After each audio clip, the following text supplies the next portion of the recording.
Percent increases and decreases. The test absolutely loves to ask about percent increase and decrease problems. This is perhaps one of their favorite kinds of problems. So here are a couple examples of things that you might see. We're going to be talking about this in the next couple videos. Remember what we said, first of all, about multipliers in the video working with percents. There we said that the decimal form of a percent was its multiplier. Here we will change that a little bit. The decimal form of p% is the multiplier for finding p% of something. So if I wanted, for example, 30% of something, I would use the multiplier, use the decimal form. If 0.30 is the multiplier to find 30% of something, but we will use different multipliers for a 30% increase or a 30% decrease. And that's what we'll be talking about in this particular video. First of all, let's talk about percent increases. So this may be phrased as y increased by 30% or x is 30% greater than y.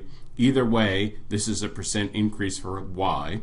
Let's think about this. If y increases by 30%, the whole original part of y is still there, plus 30% more.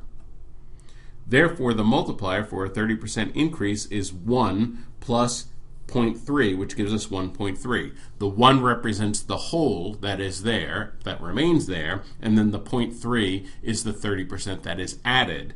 And so it combines to our single multiplier, 1.3. In general, if the problem talks about a p% increase, the multiplier for a p% increase is 1 plus p% as a decimal. This is very, very powerful. Thus, the multiplier for a 46% increase is 1 plus 0.46, which is 1.46. So let's talk about how to use this in problems. An item originally cost $800. The price increased by 20%. What is the new price? So all we have to do is take 800 and multiply it by the multiplier for a 20% increase. 20% as a decimal is 0.2, so the multiplier would be 1.2. So this would be 800 times 1.2. And of course we can just multiply that out and get 960. Now I might do it this way with a multiplier, or I might do it just with some number sense. I know that 10% is 80, 20% is 160, so in other words we're adding 160. 800 plus 160 is 960. That's another perfectly good way to do this.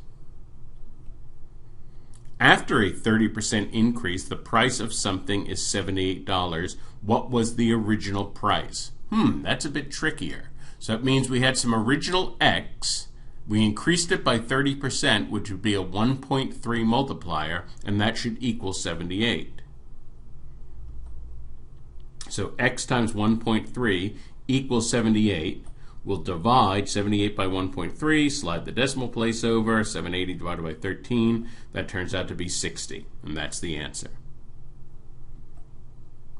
Percent decreases. This might be phrased as y decreased by 30%, or x is 30% less than y. Either way, this is a percent decrease for y. Let's think about this. If y decreases by 30%, most of the original whole of y is still there, except for a 30% that's now missing. Okay, and one way to say it really is that if 30% leaves, 70% of it is still there. Therefore, the multiplier for a 30% decrease is 1 minus 0.3, which gives us 0.7. And this reiterates what I said a moment ago. If 30% leaves, 70% is still there. In general, if the problem talks about a p% decrease, the multiplier for a p% decrease is 1 minus p% as a decimal. So for example, if I want the multiplier for a 28% decrease, that would be 1 minus 0.28, which gives us 0.72. That is the multiplier for a 20% decrease. A $170 item is discounted 30%. What is the new price?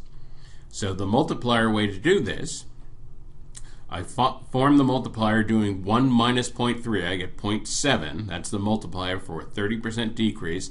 Then I multiply the price times that number, multiply out, and I get $119.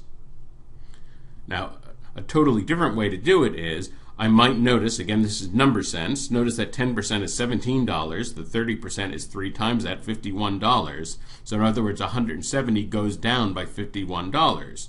And here's how I think about this. Price goes down by $50, and then it goes down by $1. Goes down by $50 from 170 to 120, and then by $1 from 120 to 119. That makes it very easy to do in my head. Here's another problem. After an item was discounted 80%, the new price is $150. What was the original price? You might want to take a moment just to work on this, and then I'll show the solution. So here's how we'll solve it. It was discounted 80%, so the multiplier for that is 1 minus 0.8, which is 0.2. And so it means that the original x, which we don't know, is multiplied by 0.2 and winds up equaling 150. So we divide by 0.2, move the decimal, and we get 750. Now, a number sense way of approaching this, I might notice that if 80% is gone, 20% is left. That 20% is 150. Therefore, 10% is half of that, 75. Therefore, the whole is 750. That's kind of a number sense way of approaching it. Finally, finding the percent. Some problems give us the starting and ending values and ask us to find the percent of increase or decrease. Since the new equals the multiplier times the old, we could say that the multiplier equals the ratio of new price divided by old price. We have to remember that this ratio gives us a multiplier, and we have to change from that back to a percent. What was the price of an item increases from $60 to $102? What was the percent increase? So again, doing this a straight multiplier way, the multiplier equals new divided by old. So that equals 102 divided by 60. Divide both the numerator and denominator by 6. I get 17 over 10, which is 1.7. That's the multiplier for a 70% increase. For this same problem, I might notice that the difference is $42. And of course, 10% of 60 is 6, and there's 70 of those in 42. So that is another way to see that it's a 70% increase, 70% greater. The price of an item decreases from $250 to $200. What was the percent decrease? Well, again, we can use this ratio. Plug in 200 over 250, divide by 50, we get 20 over 25. We can also write this as 80 over 100. And of course, this is 0.8. That's the multiplier for a 20% decrease. I might also notice that the price drops $50, and $50 is 1/5 of 250. That's a drop of 1/5 or 20%. That's another way to see that it's a 20% decrease.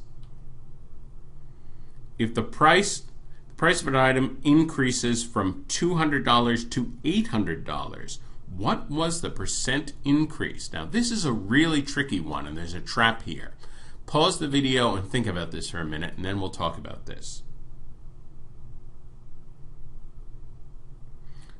So, obviously, the price was multiplied by 4. The trap answer is to believe that this is a 400% increase. That's a trap. Now, why is that a problem? 4 is the multiplier, so it's the multiplier for 4 minus 1, 3, or a 300% increase. Now, this is really subtle. We have to be careful here. 800 is 400% of 200. So that's one kind of question we can ask. 800 is what percent of 200? It is 400% of 200. But 800% is 800 is 300% greater than 200. Now that's a very different question. Not a question of what percent of, but what percent greater than. Those are two very different questions, and they have two different answers here. So in this video, we talked about percent increases and decreases. We talked about the multiplier for a p% increase, 1 plus p as a decimal. The multiplier for a p% decrease, 1 minus p as a decimal. And we talked about using multipliers to find the percent change.